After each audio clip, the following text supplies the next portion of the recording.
two. Hey, one, hey, two, hey, three, hey, four, hey, ho, hey, ho, hey, ho, hey, ho. Everybody get up. Ho, hey, ho, hey, ho, hey, ho. Everybody get up. Everybody get up. I said, everybody get up. Everybody get up. I said, everybody get up. Hey, LaDios, how you doing? Girl, great. How you doing, Miss Rav'n? I am fantastic. So this week, what are we talking about?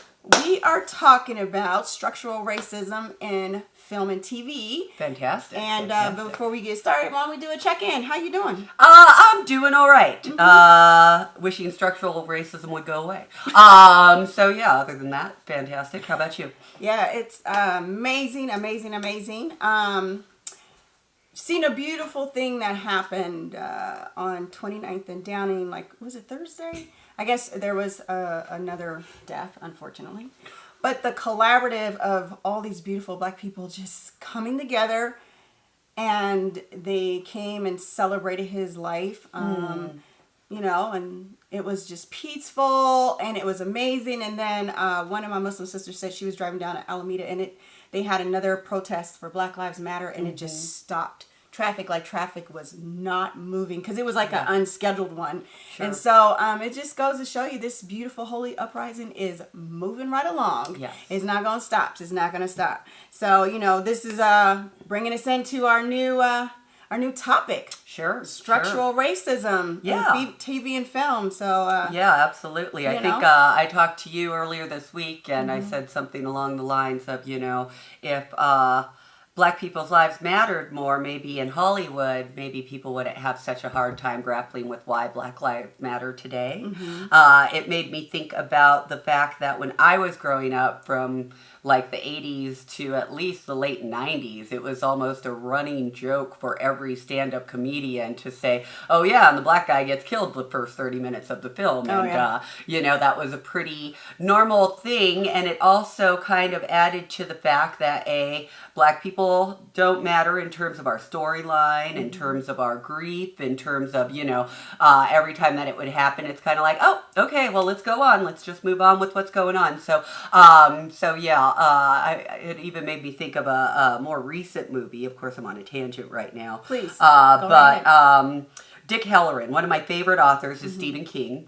And Stephen King has been known to invoke the magic Negro in quite a few of his tales, where there is a kind of magical, amazing black person that comes and saves everything. That's Mother Abigail in The Stand, and in The Shining, you have Dick Halloran.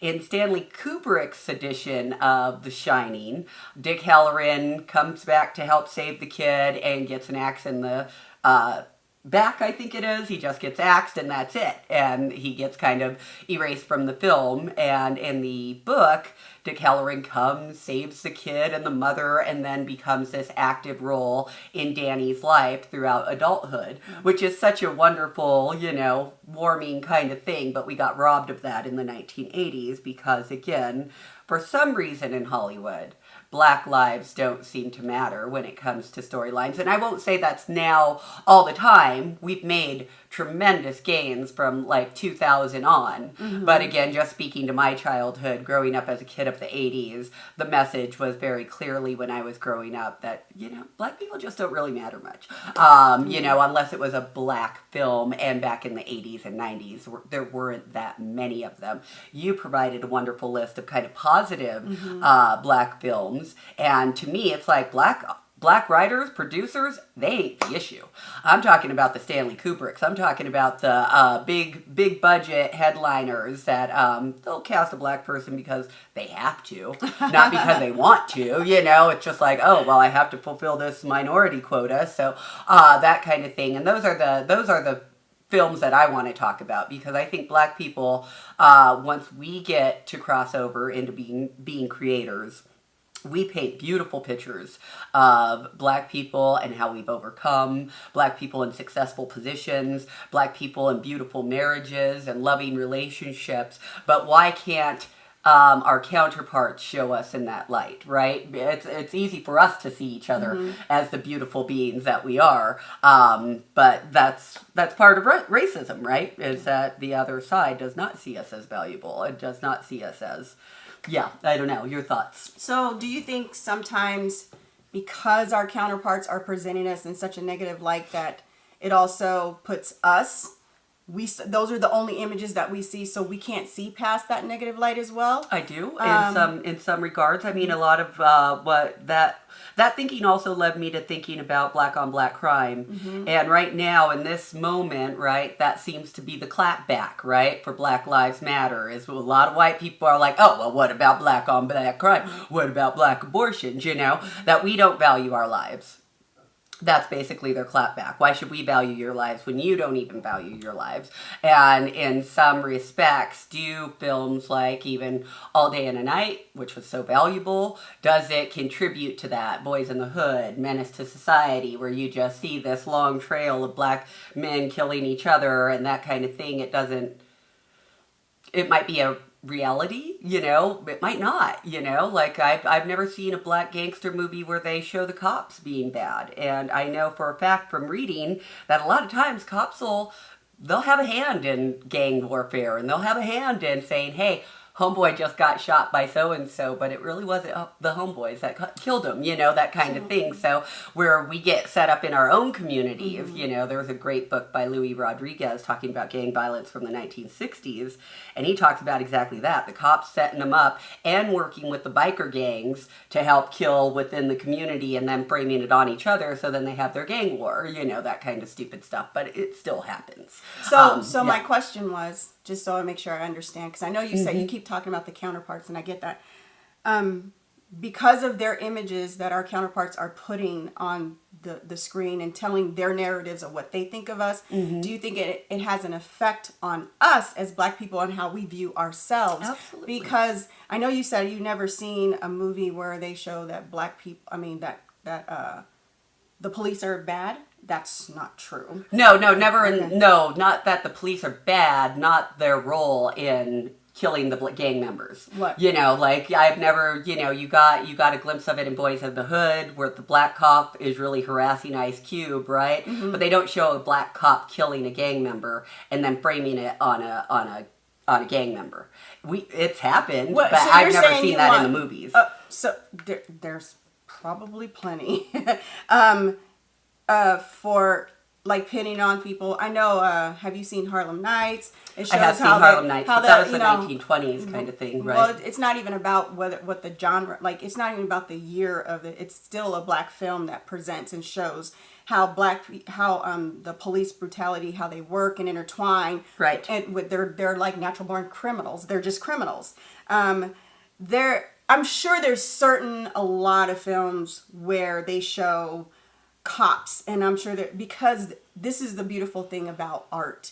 This is the beautiful thing about Hulu and Netflix and YouTube and Tubi now, is because there are so many Black films. The problem is it's, unless you're like a Spike Lee or a Lee Daniels or someone like that, it is so difficult to get your film on Main Street. And let me tell you, the one time that the cops were portrayed, and it was the time that I blame Hollywood for launching a gang epidemic. Colors was a great movie where they portrayed cops in inner city. But to me, that was kind of Hollywood sparking off a gang war in America, or a gang epidemic.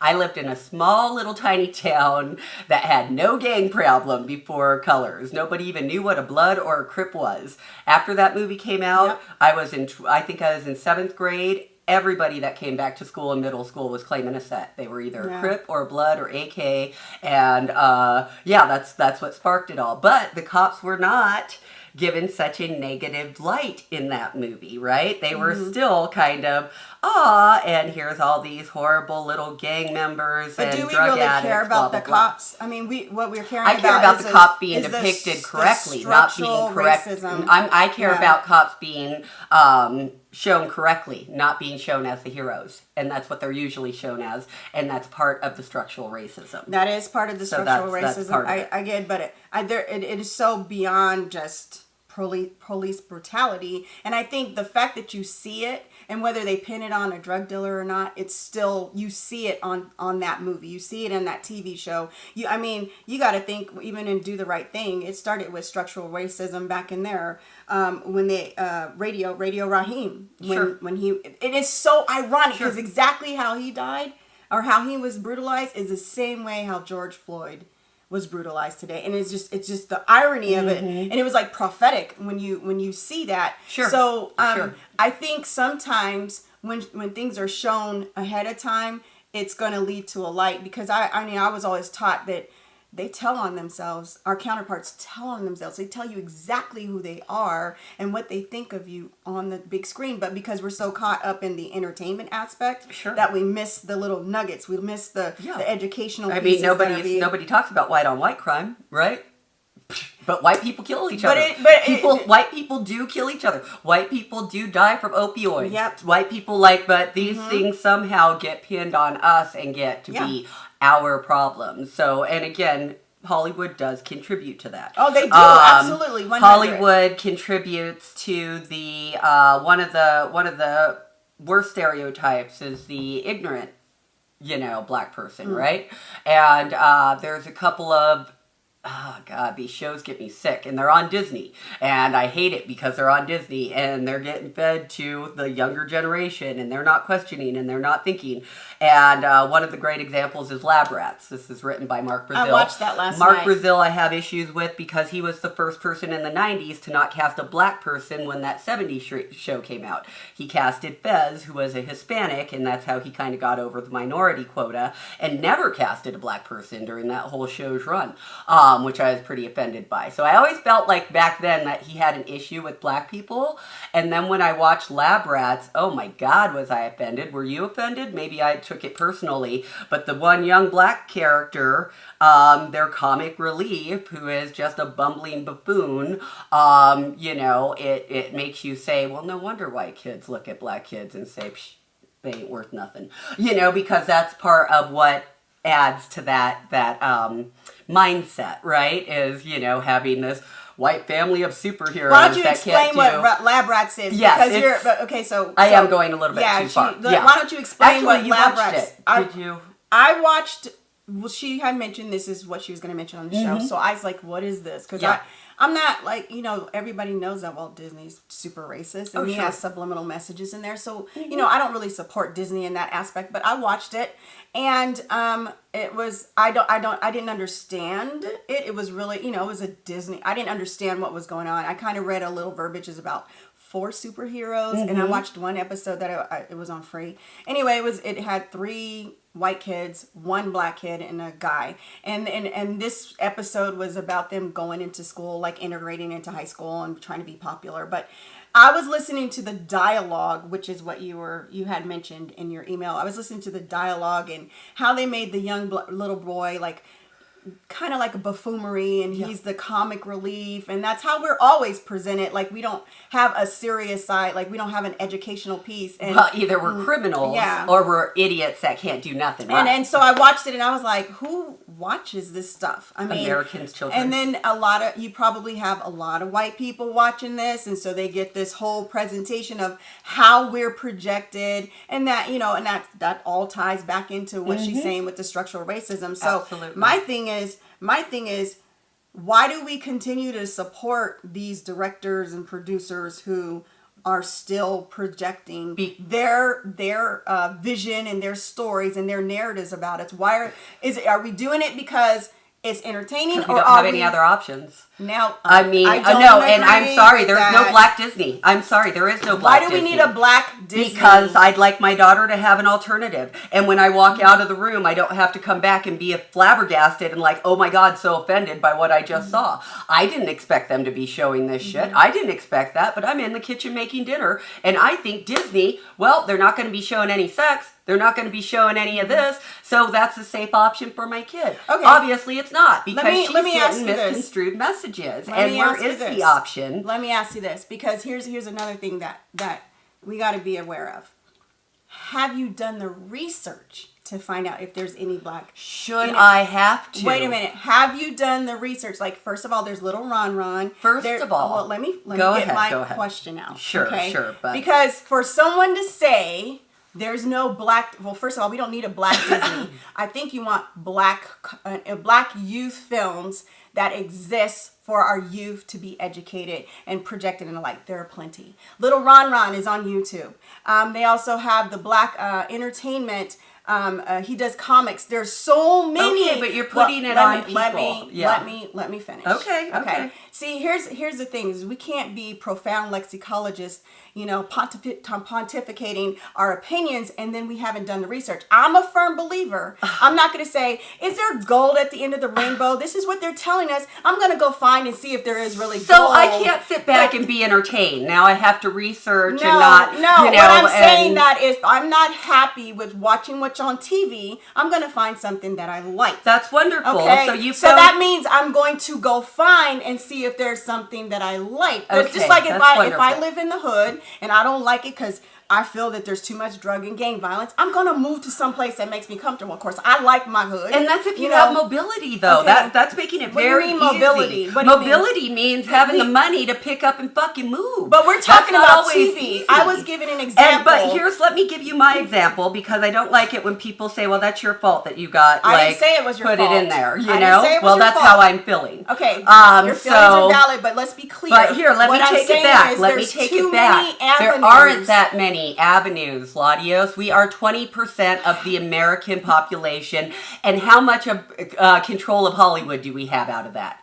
So to act like there is this imaginary, like I tell a lot of people, you think that Black people get raised in this Black bubble where we get nothing but Black Power TV and all of this. No, we're watching the same shit that you are.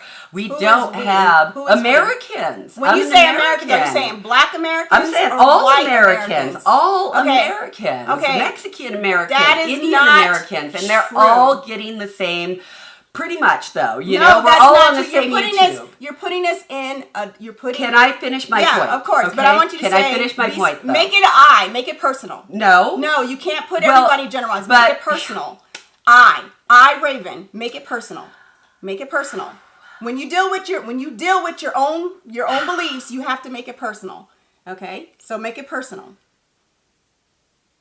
This is a good show, y'all. This is a good show. It's a good show. So we're gonna scratch that. Okay. Okay. Why are we scratching? Because I don't remember my point. I'm upset. Okay. Take a breath. So take a breath.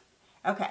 to act like Black Americans have so much control over what they see and what their what we get to listen to, what we get to see on TV, how we're represented, I just think that's unrealistic. That at the end of the day, I know that me personally, I'm at the whim of what Netflix chooses to produce. I'm at the whim of what, fucking ABC decides to put out. I'm at the whim of what fucking CBS decides to put out. And there might be some great Black creators out there, and they might just get a spot, and I might just be able to support a Shonda Rhimes show or whatever. But to act like we're the ones in control, to act like we're the heads of CBS and all of that is unrealistic. At the end of the day, we have control to an extent. I do not want to have to do 24 fucking hours of research and figure out what show I should or shouldn't be able to let my kids sit in front of the TV and watch. That's the reason for rockin' TV. I don't want to put that much damn thought into it. Okay. I just want to be entertained. And you do have a point of, yes, you can go and find all of these and all of that. And at the end of the day, if I sit her down with YouTube and say, hey, watch this show that I've researched and blah, blah, blah, she might go and alt-click and find something that she wanted to watch because that's what her friends are watching. So, I mean, at the end of the day, what we're trying to talk about, though, are the portrayals of African Americans that get tied to structural racism. So I was talking about the buffoon black. That is part of it. The criminal black. Right. All right. So then there's other portrayals of African Americans, let's say with women, that tie to structural racism, right? Women being oversexed. Not caring about much else but getting laid, or just, whatever, this kind of horn dog kind of woman that gets portrayed. The super loud, rude kind of black woman that gets portrayed. Again, we've made great strides in the last 20 years. We have black producers now that are actually on places like NBC and CBS, and we are getting to see ourselves in other portrayals. But growing up, it wasn't always like that, at least for me. To see a positive black person, it had to be like a movie like Roots, or it had to be something like that, because Hollywood, until probably 89, wasn't really letting us get anybody out there to give our story. And Spike Lee, thank God for Spike Lee, because he's contributed so much to just the conversation and to having us look at each other and ourselves differently in terms of being black Americans. All of his movies contribute so much knowledge to the struggle. But there is a struggle, Okay. I agree. We don't have control over what's projected on the shows that have been over the last 20, 30, 40 years, of however long you've been on this earth. I get it. That wasn't my argument. My argument is, I am a mother. I know how I raised my kids. I'm going to talk about my kids. I'm going to make it personal for me.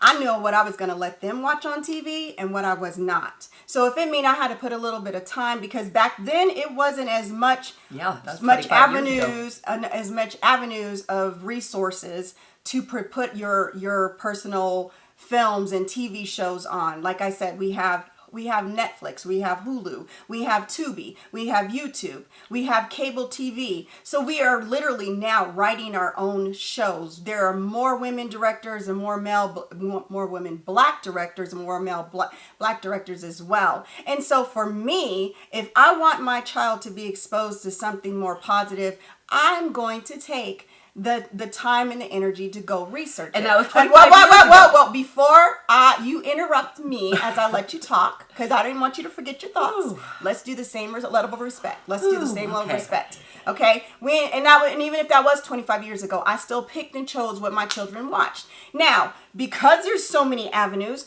that the children could go down a rabbit hole. They have parenting where you can put on codes where they can go in and, stuff like that. But my thing is, I don't need, if I want to watch regular TV and I want to watch buffoonery, and sometimes I do want to watch some nigga shit. Sometimes I do want to watch stupid shit.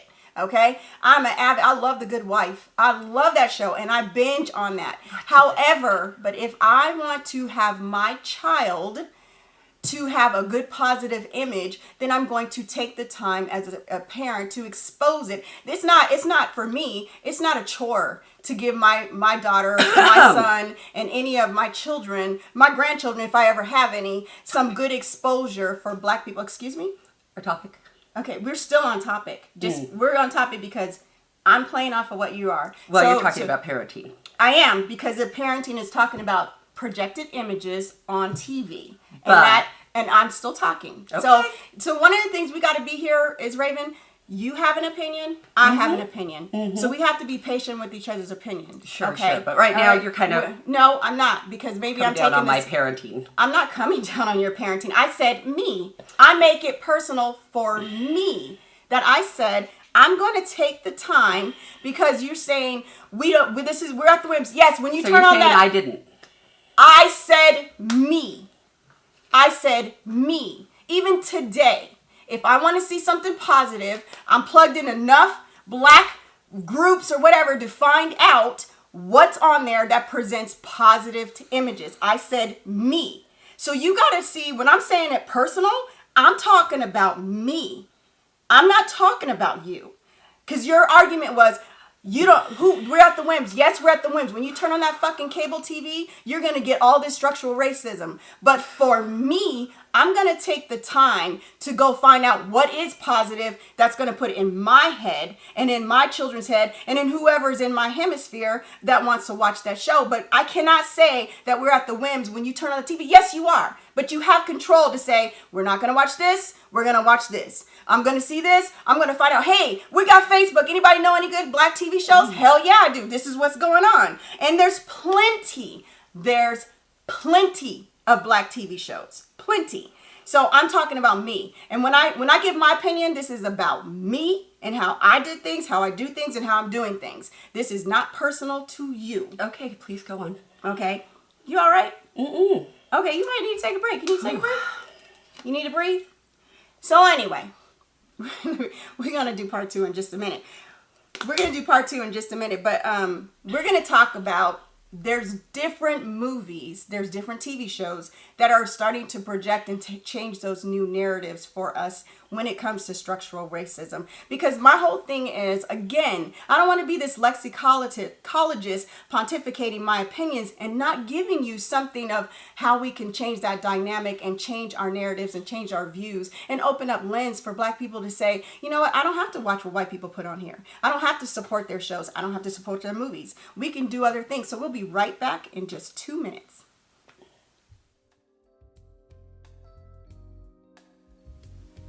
Hi, all you wonderful people. I'm LaDios Muhammad, actor with purpose. We are promoting black businesses here today. Look at this beautiful satchel that was made by Amisha with Royalty Blends. She made this satchel for me as my bunny, my pet last year. Tika Amala died and transitioned. So she has anointed it and made this beautiful satchel to promote healing, spiritual healing, and peace of mind. If you are interested in any of her products, you can go to Royalty Blends. She does teas, tinctures, specialty blends, and items like these.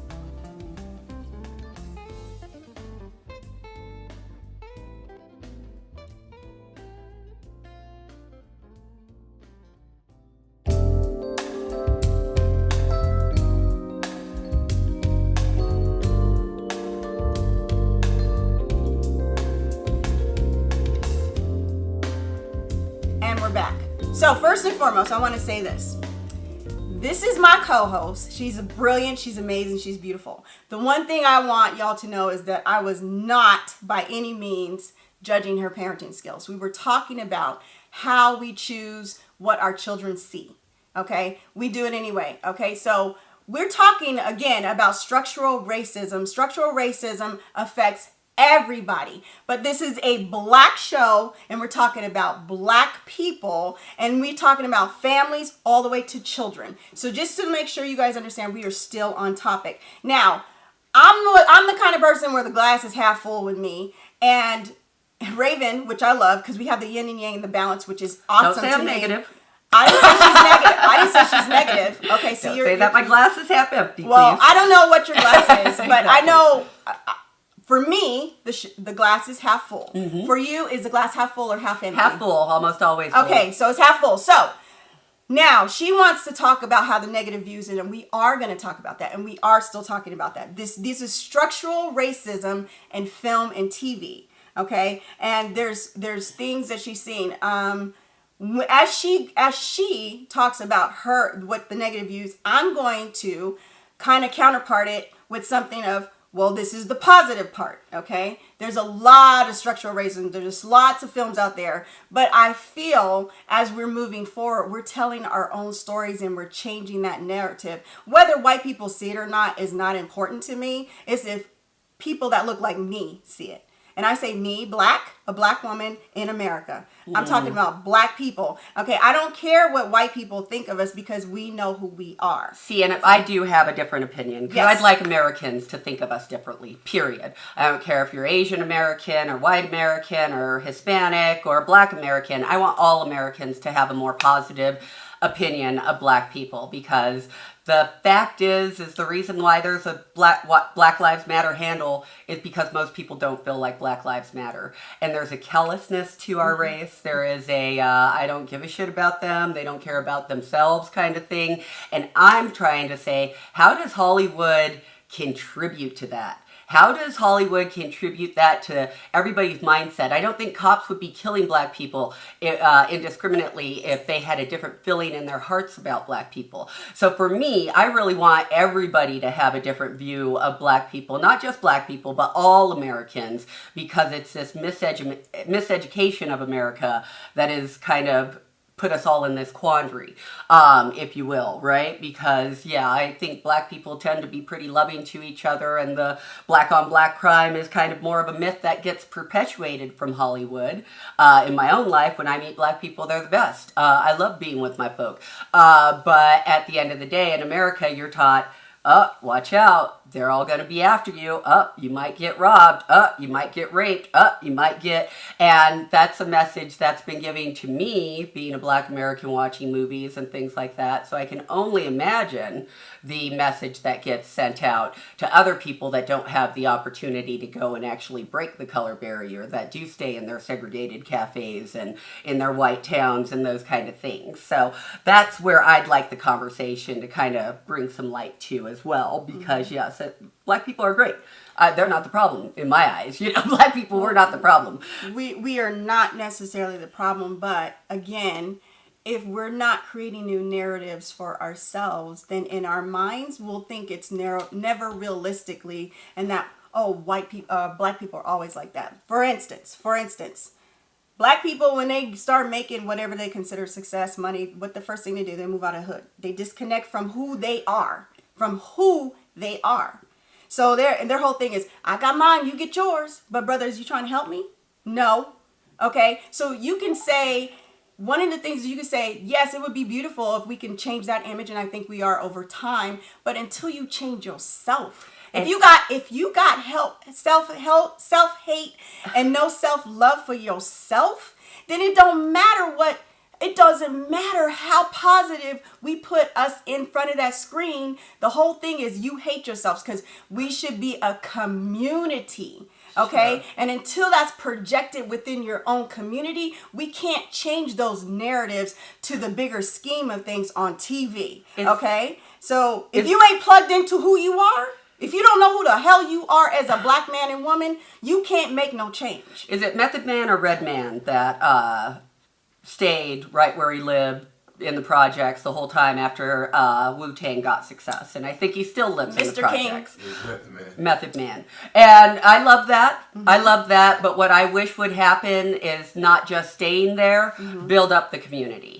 Start investing in, okay, I'm going to hire some black plumbers. I'm going to create some black electricians, and start building up the community outside of the hands of whoever is owning those developments and those kind of things. If you got that kind of money, why didn't you buy that development? And then you start renting out to your people, that kind of bigger picture kind of thing. But again, it goes to the whole... how we're projected on film. Not just how we're projected in film, but understanding how things work in a bigger picture in terms of, leases and land management and all of that kind of stuff, going much more bigger picture in terms of knowledge and how do you build things up. Because again, I think Shonda Rhimes, Spike Lee, there are a number of people that that are just doing wonderful things for black people. I love Scandal. I love, what's the one? How to Get Away with Murder. There are some, even Grey's Anatomy, right? What a wonderfully diverse cast that was.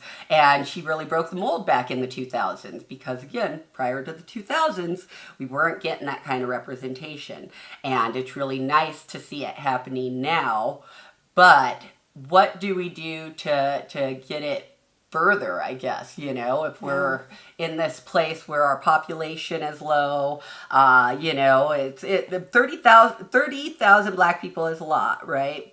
Or 30 million black people is a lot, but compared to 300 million, it's not that much. So how do we keep people entertained? How do we keep people knowledgeable? How do we, when we are such a small segment of the population? That's, Yeah, that's a question. That's for as far as the television wise. As far as America. Okay, so here's something. As far as America, are we going on to America in general, or are we still staying on structural racism? I'm saying that there's 30 million Black Americans and there are 300 million Americans. Okay. So how do we get Black representation out there to America in the mainstream when we're such a small percentage of the population? Well, I mean, again, there's so many different avenues to put your work out. But if you're just plugged into the general mainstream of watching TV, then that's what you see. But if you're not exposed and you don't make the effort to be exposed to all the wonderful Black cinema, I mean, stuff that doesn't even make it, goes straight to video. There's so many Black cinema that doesn't even make it to Netflix or Hulu or on the mainstream. It is our responsibility as individuals to educate ourselves. Here's one thing. So I know we had this conversation offline, and I was mentioning, as we're going into this topic, I definitely wanted to end on, and we'll mention some of the shows at the end of the shows that are projecting and trying to change the narratives of how Black people are viewed.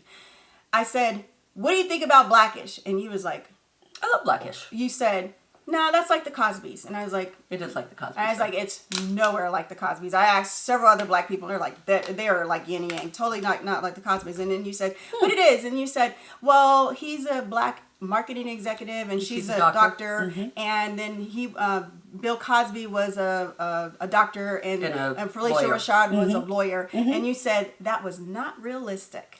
Now, hold on. That's right. That blew my flipping top. So, and let me interject because you just threw me out there. So let me interject. It's not realistic to my circumstance and my life, okay? Yes. Where I grew up. Very good. And it's not representative because what I've seen is once that Black man becomes a doctor, he marries a white woman. Okay, hold on. So that's where it wasn't realistic. That's what. Okay, so sorry. Let me talk about that. So before she interjected, I was gonna say that because that's what she said. I want to make sure when I give her quotes that I quote what she said.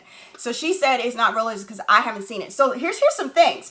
This is a beautiful show, and she's talking about status. She's talking about wealth. Okay, she's talking about. And then when I say status, I'm talking about being a doctor or a lawyer. And I'll get to the statistics about the doctors and the lawyers that it is realistic. It does exist. Sure. And then my question, how many are together? I'll get to the result. So my question was, what do you mean it's not realistic? So it's like, maybe your lens is just different because you're not in a Black community. Again, she's made it very prevalent that she lives in a very affluent white neighborhood. Yep. Okay. I don't live in a Black community. I didn't get grown up by Black people. Exactly. So if you're not in a neighborhood that you don't know what's there if you're not exposed to it. So my thing was, I was like, I know this exists. It does. Okay. First and foremost, before we get into the not realistic, let's take Bill Cosby to a whole nother level. He talks about morals and values. He taught his children about raising his children and that they have to fend for themselves. They have to, basically be responsible. They tackled all kinds of issues. They never bragged about their money or their wealth in that show. Okay. I remember when Denise wanted a car, he made sure that she saved her money. And he said he would come with half the car. So what I see, this is the thing, is we're talking about status and money, but that show, that whole example of that show does exist. I'm not finished. Okay. Does exist in the Black community. So I said, doctors and lawyers. Okay, so I asked my daughter, your psychologist is a doctor. Is she married? Yeah, she's married to a Black man. He's a principal. Wait. She's Black. Okay. Brother Herman. He's a Black barber. His wife is a nurse. She's with the Fight for Life. She's a nurse. Oh, wait, let's finish. Sister Ava, she's a lawyer married to a Black man who does security. Oh, wait. Brother Burvey, he's a lawyer. His wife is a lawyer. Oh, wait, Dr. LaDios Muhammad, he's a doctor. His wife's a doctor. Wait, let's finish. Okay. Oh, let's talk about Rakia and her husband Brian, who are Black owners, and Brian's of New York. They're Black owners. They have a family. So these actually do exist in the Black community. But again, even if you just made my point, even if you put it on TV and you're giving an example that this does exist, this can happen, if you're not plugged into the Black community and you don't know who you are as a Black person, then in your response is, it's never been exposed, so it doesn't exist. So again, it goes back to self-hate, self-love, and then again, we're still tearing down what we're projecting on TV to be positive. We're still nah, that ain't real. That's bullshit. And I ain't been exposed. Show me a millionaire. Well, thank you for telling everybody what I said. I did not say that ain't real. I didn't say that she said that. What I said was, I didn't say that she said that. What I said was, people who I did say black wealth doesn't exist. That's but not what people, I said. People don't exist. I did a workshop in did say February that. before pre-COVID, and there was a Black man who ran a bomb-ass workshop, and I said, where are all the Black millionaires? I mean, why are they not? He said, most millionaires that are Black are not going to expose themselves, because as soon as they let them know that they exist, then Black people are going to have to be having their hand out. Gimme. But, and again, I was a little flustered at the beginning because I had a ton of notes of Black millionaires and billionaires that are in America. They exist. And I'm not just talking about entertainment. I'm not saying that they don't. I'm Nobody not saying said that I they didn't don't. say you did. No one said they don't. I didn't say you did. I said we had this projected on TV in the 80s. And then there's another family called Blackish projected in a positive 20 light. years later. And it's not like, it's nothing, because I've watched that show. It's like nothing like it. I mean, maybe it's more it would comical. be better if there wasn't a 20-year fucking gap, right? That you shouldn't have to wait 20 years to see Black successful families. Because you have the Cosbys and you have Blackish, and in between there, who did you have? Maybe that's part of it. Maybe just period. That's you. Just, okay, for me. Yes. That's part of it for me. Yes. Because for me, I do know Black successful people. At the end of the day, though, they're not always married. At the end of the day, it's not always this beautiful, Black love story that I get to see on television that I don't really know. Like you named a bunch of people that you know personally that are in your life. That's wonderful. Yep. I don't have that many people that I know, but I do know, You know some me? casters that are, you're not a doctor. I'm talking about people I have to over be a doctor? No, I'm talking about people in that status range. I'm talking about millionaires. I'm talking about Black millionaires. I don't know any Black millionaires, and the ones that I do know are married to white women. That's all. That's all that I'm saying. And that's only the ones that I know. Okay, so that then I know like one Black millionaire, and surprise, yeah, but that's me in my life. But that's not what this show is about. Is it my perspective? No, it's not about my perspective, right? But we just went on a tangent about my perspective and what I've seen. And, I think when you keep saying your perspective, what I'm tying it in is that because... Well, you just went through the whole Blackish and what I felt about it. Yeah, I did. And the reason why, because you're saying if it's projected on film, we need these because we're not projecting it. But I'm saying even when it is, if our mindset hasn't been changed, we're still going to think like that. There's still going to be people that think like you. So then, how do you resolve it? And how do I think? You said that wasn't realistic, and I said you based all of this about status, and I'm basing this off of a Black fucking family that happens to be middle class on TV. But is that realistic? Is it ever realistic? A TV on, like at the end of the day, those aren't real portrayals. Those are real portrayals. I just talked about Black lawyers, Black doctors. I'm going on to that 70s show. I'm going on to every fucking sitcom. It's fucking a writer and fucking a producer. It's not real life. Like, that's all that I'm saying. I'm confused that's all that I'm saying is that's what are you not saying real is not life. real life? What are you saying is not real life? Pretty much anything that fucking is produced is it real life. That is, that's real life? Yeah, I don't think Will and Grace is real life. I think that's a produced TV show. So I think they're TV shows. We're talking about Black TV shows. I thought we were talking about structural racism. We are talking about structural racism, but we could go into TV shows. Will and That's Grace, another topic. Will and Grace, I don't even understand. Like, I'm just saying that television as a whole is unrealistic, and that's might have been my off the cuff conversation with you when we were talking on Wednesday. Yeah. Is that, and So it you're got saying very that- much misconstrued but you into gotta- all of this, into being like, oh, black people with wealth doesn't exist. That's fucking crazy. It exists. It does exist, and that And is black what I love was saying exists. to you No. Wednesday. So You're that's saying where I'm it's very not offended. realistic. You're saying I it's said not that on realistic Wednesday for because I was doctors saying and lawyers.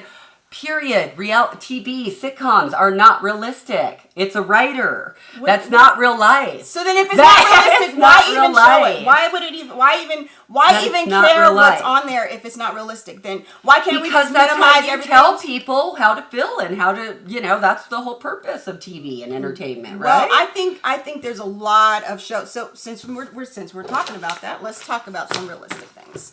Do the Right Thing. That was a realistic TV show. Okay, it talks about racism.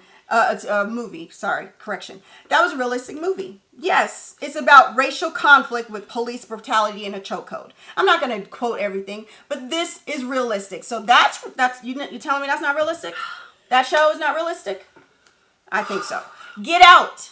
Get Out is the personification of the meme, like, I wish people love people as much as they love black culture. Like, that's literally what the movie is about. That these white people would pay to become black. Was it and realistic to that they were take taking part of a brain and out? to take on these attributes of blackness that they want, that they covet. Let me tell you something about this. The fact that you see 1,000 over every day, you see missing black women. They just come up missing black children coming up missing because they're taking their body parts. Okay, I don't have the quote, but I can get it for you. The hate that you give. This is a youth film. It is important, especially because you have young people in your home and in your families, to show how early the trauma and the grief can start for some of us. And this is what Thompson says. This is a realistic film. Insecure TV show by Issa Rae. Okay, it follows young black professionals living in Los Angeles who narrate friendships, relationships, and microaggressions in the workplace. That's a realistic TV show. I'm sorry, that does exist. Watchmen. Okay, yeah, it opens up with the Tulsa race riots, and it's kind like the inciting the events and the fames and the characters are dealing with, and it's race and policing in a backdrop, and even it's it's still dealing with the issues of a very allegoric way. That's realistic, okay? Luke Cage. Okay, we're talking about a black superhero. Yeah, but again, it's rooted in race and is set in Harlem. It deals with some of the issues that the community has faced over the years, and they kind of weave that into the narrative and why it is people do what they do. I'm sorry, that's realistic to me. Blackish, upper middle class black families living in a predominantly white neighborhood. That happens all the time. That's realistic. Navigating microaggressions and from fellow neighbors, colleagues, and friends. These are realistic shows that are on TV every day to educate Black America to start to dismantle the thought of structural racism. These shows exist. We have influence. We have Napoli Ever After with Sine Lathan, who talks about how black women always put and glorify their hair. Okay, they get these long extended weaves and saying, you know what? You don't need to have long hair to be beautiful. Blackish, Insecure, Queen Sugar. Okay, Self-Made, which we just did a review on Tyler Perry's Sisters about 4 women. It's the same thing. The 4 women is just the same thing as Sex in the City. It exists. I know I have black friends and we're 4 women. My daughter has 4 women who are black women as well, and she has Latin women, and they're all friends. These things with the First Wives Clubs about divorced black women who've gotten divorced and how they go on and continue their struggle. Greenleaf, Siempre Bruja. Okay, about a black witch. There are black witches in our community. Trust me, I know, I'm one. Okay, being Mary Jane. She was a broadcaster on a TV show, and she talks about her struggle. You can't tell me that doesn't exist? No. Boomerang. Now, I'm not talking about Boomerang with Eddie Murphy, the new Boomerang. This is about young, successful, executive millennials and their stories regarding all the topics where they deal with the LGBT, dealing with all kinds of microaggressions, racisms, being broke. These are realistic shows. American Soul. This is a show about how Don Cornelius, who started Soul Train. But this is a real, and it tells the history from beginning to end. This is a realistic show. And of course we have Martin, who talks about how to deal with your struggles before you get married And he talks, being on the radio show and dealing with all his issues and relationships with his friends. These are realistic shows that in my light, in my lens, are starting to break down those structural racisms that we are. So yes, we can talk about, we see it, but these are people who are changing this narrative so that we can start to see and put our children, put our friends, and whomever wants to break down and dismantle that. That's how we do it. And these are shows that exist, and I know these shows are realistic in real life. Because if they're not, please let me know. There you go. You agree or disagree? There you go. Yeah, they're great shows. And like you said, I mean, in terms of realism, I don't know, because they're written. And again, that goes to my thing as a superhero show, realistic. But there are shows out there with black people in a positive light. Have you seen any of those shows? I have. Which ones? Oh gosh, I've seen Luke Cage. I've seen Blackish. I've seen Self-Made. Yep. Anything else? No. Martin? Yes, I've seen Martin. American Soul? Yes. Boomerang. I've seen a bunch of them except for Okay. Siempre Bruja Right. and Good. Sisters and First Wives Club and Greenleaf. Okay. I've watched Be Mary Jane, just couldn't get into it. Right. Yeah. Okay. Yeah. So. Oh, and I've never seen Happily Nappy After. Yeah, that's on Netflix, so you can Netflix or Hulu or something. But you can definitely see it. It's an old show. It's an old TV movie that came out with Sinead Lathan like 2 or 3 years ago. But my thing is, structural racism does exist. It does. And I am the kind of person that I want to show you how you can correct that. Because me sitting up here bitching and complaining is not going to change this narrative. Me giving you avenues and plugging you in, since a lot of us are not exposed to those, is how I can be a contribution to my community. So that's what I'm doing right now, is being a contribution, because I know some of us don't know. There's just shit that I don't know. Okay? I don't know. And I'll be the first to admit, I don't know. That's what I do. So you have any last closing remarks? Nope, I think that's it. I'm Rav'n Moon, an actor with passion. Okay, so remember, you don't have to be asleep to dream. So get out and get up and do something for yourself. I'm LaDios Muhammad, an actor with purpose, and we are actors From the dark side.